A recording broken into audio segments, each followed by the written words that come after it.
Morning, guys. Today has been the day of my theory and my hazard perception. Just want to point out this is what I've been using. In all fairness, probably for about 4 or 5 days. That's all. About an hour or so on the nights. A couple of hours on the nights maybe, to do my revision for my theory, hazard perception.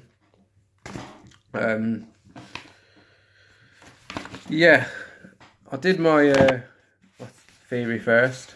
It was quite easy, in all honesty. I suppose if you take note of what's in there, really. I mean, you've already got your driving licences, so it's a pretty good start anyway. It's pretty much just common knowledge, with the exception of obviously like you got your driver's hours, your airlines, your high bridges. But yeah, I didn't do too bad. I passed with a score of, if you can see that, 96%. And then I came to do my hazard perception. Now, I didn't know that it would be, or that I've changed it since I've done my test, which was a long time ago, to be fair, 11, 12 years. But the hazard perception is now CGI, so computer generated clips. So on this DVD, you have got the computer generated clips. It's like a side menu. I didn't really do that one. I was doing the clips with a guy with a camera on his car, or woman with a camera on the car. And the technique I'd read about online from the drivers, I think it was drivers.net, and a few other people saying that when you see a hazard, click, wait a couple of seconds, click again, wait 2 or 3 seconds and click again. I've been doing that on my DVD. Been getting, I don't know, out of 100, I can get around 85, something like that. So yeah, so that's what I did. I sat in the chair in the test centre. First clip came on. There was a minibus on the left hand side of the road. All of a sudden the back door opens, so I clicked, and then a couple of school children get out of the bus, click again, and then they kind of walk round the left hand side as you're overtaking and around to the front, so I clicked again. And then you could carry on round, you go around the left hand corner, and there was a lorry coming towards you, and it looked like, and it was on the clip, over the white lines. So I clicked again, and then there was a cyclist behind that, so I clicked again, and then it came up with a big red cross saying you have not scored anything for this clip due to basically the way I was clicking. Which was, it was my first clip, so it kind of put a bit of a dampener on the other 18 clips I had to do. But yeah, I just tried to, first couple of scenarios, I was it was playing on my mind a bit, but then I kind of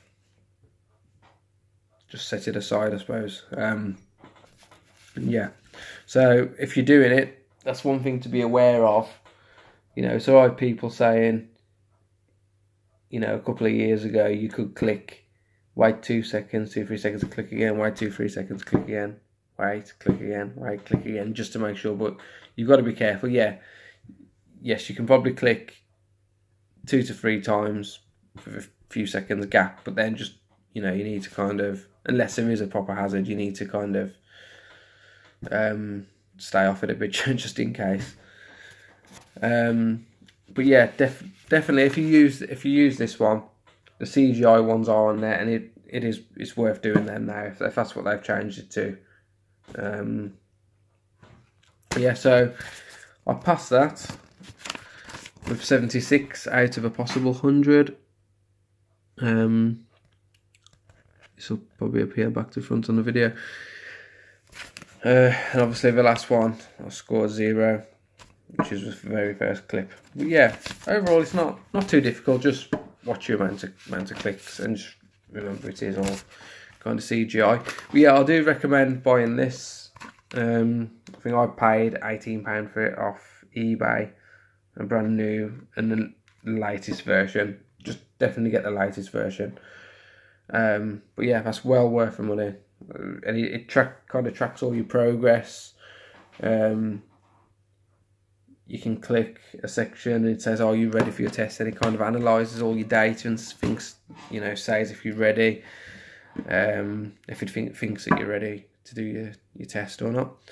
But yeah, all passed. Pass is a pass, no matter how well you do. To be fair, I thought the theory would have been harder than the hazard perception, but no, it was the other way around for me. But again, that's probably just due to lack of practicing, really. I kind of booked it on a bit of a whim. I went online to book my theory and there was a cancellation for 4 days' time. I hadn't even started revising then, so I just booked it and did a couple of hours a night on the DVD.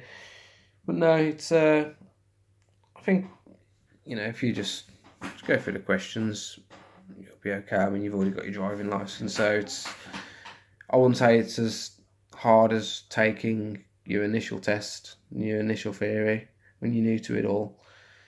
But yeah, you guys should be fine. And the next step for me is I've got all my practical lessons booked and my practical test for in about 3 weeks' time. I'm going to try and do my CPC part of it, which I think is module 2, and see if I can get any cancellations. I'm going to keep logging on, just try and get a cancellation and just take it. I think it's £22. If I pass, I pass. If I fail, I fail. I'll take it again. My instructor thinks it's better to take it after you've passed your test, once you've done your practical training. But if you can get a cancellation, I think it's worth giving it a go anyway. Yeah, so the next step will most likely be my practical training. So I will speak to you guys then with an update after my first day and what it involves. We'll take it from there. Cheers.